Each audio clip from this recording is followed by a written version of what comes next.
voluntária. Aleluia, glória a Deus. Alguém tem que ferir a árvore. Ferindo a árvore, cortando a árvore, resta somente o tronco. É Deus.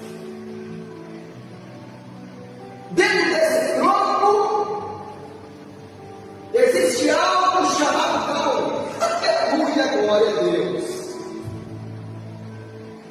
Louvado seja o nome do Senhor. Quantos momentos difíceis você já passou na sua vida?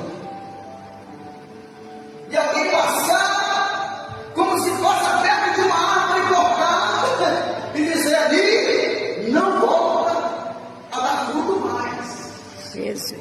Vai secar. Aleluia, glória a Deus.